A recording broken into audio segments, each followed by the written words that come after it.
Good afternoon, Democrats. Let's just take a moment of silence for the Brooks family. Thank you, Lord. His aunt passed, and that is really someone who raised him. I see a packed room of proud Democrats. Willie Brooks is my best friend. Antonio Trichet Parkinson is his campaign manager, who's a dear friend. He's played a major role in that race. Most of you all know him. He won the Charter Commission with a record number of votes, along with persons like Janice Fuller. He served on the school board. And while I've heard a number of candidates talk about a single issue being education, that is his hallmark issue. Every single aspect emanates from education.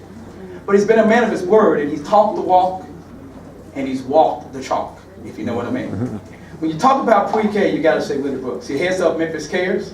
He's a human resources director for Federal Express. Married for almost 35 years. A friend for over that, and a dear person that's involved in that community. He lives in District 6. He will serve District 6 in the county very well. His top issue is also workforce development, and who knows better workforce development than someone who will be topping out next year at Federal Express. He's been endorsed by the mayor, he's been endorsed by the police association, and he has numerous other endorsements that have taken place. Trust me, Willie Brooks for that position.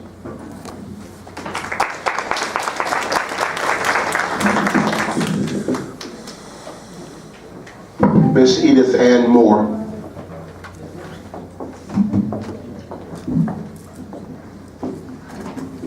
Thank you all. Thank you for those who are attending here today. Thank you, Ms. Banks and the Democratic women for bringing this forum on.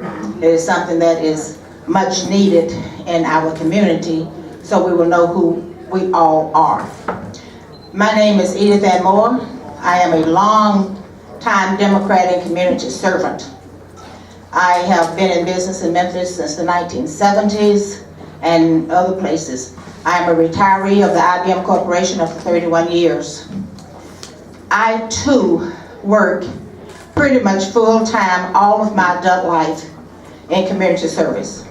Even when I worked at my company, I helped to start their community service outreach program. One of those programs in education, which is a top priority for me, that I helped to get started through the IBM Corporation, and most of you all may know it as the Memphis Urban League IBM Computer Center.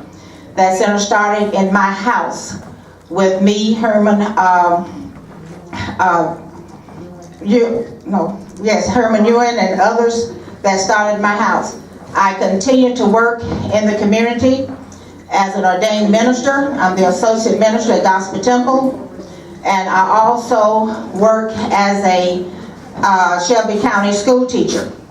I no longer work full-time as a teacher, but I do long-term subs. When you talk about education, coming from my background, I should not have succeeded at doing anything, because I came from a family whose father passed and left my mother with 8 children at home. My mother did not believe in welfare and aid. We all had to work. But I was fortunate. I started college at Middle Tennessee State University. I was one of the first blacks to get an honor scholarship, a full academic ride.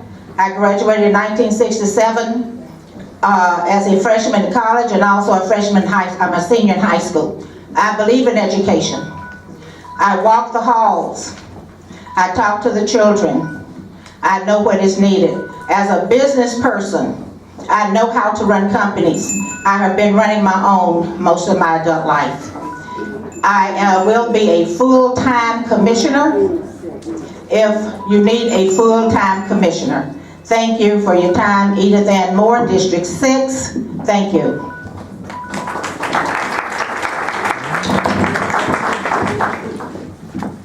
Did I pass you this question? Is Kendrick Sneed? He's not here. He's not. No. Okay, very good. We have 2 questions for the candidates for County Commission District 6, and I will present them in the order that they came to me. First question is, how do you intend to address the deficiencies in the handling of the rape crisis services? You can respond in any order. Repeat that, please. How do you intend to address the deficiencies in the handling of the rape crisis services?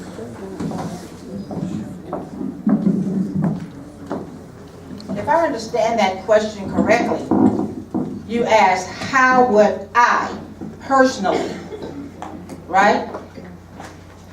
As a female, what I would do personally is work with those who are in position to take care of the problem, to make sure that the funds are there in order for us to be able to find out the perpetrators, to get justice for the women. As a female who has daughters, has nieces, friends, and just knowing women, that was a travesty for that to have happened.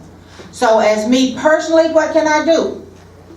I don't think there is much I can do personally other than to monitor and make sure attention stays on the issue until it is resolved, so that all the women who have been affected will have justice, and that this will not happen again to any woman, whether it is your sister, your mother, your cousin, your aunt, your enemy. As long as that woman is a female, that woman needs justice. So personally, what I would do, if I was in a position to have vote for funds, I would do it. I will make sure and ensure that justice for all women is acquired. Thank you. Thank you.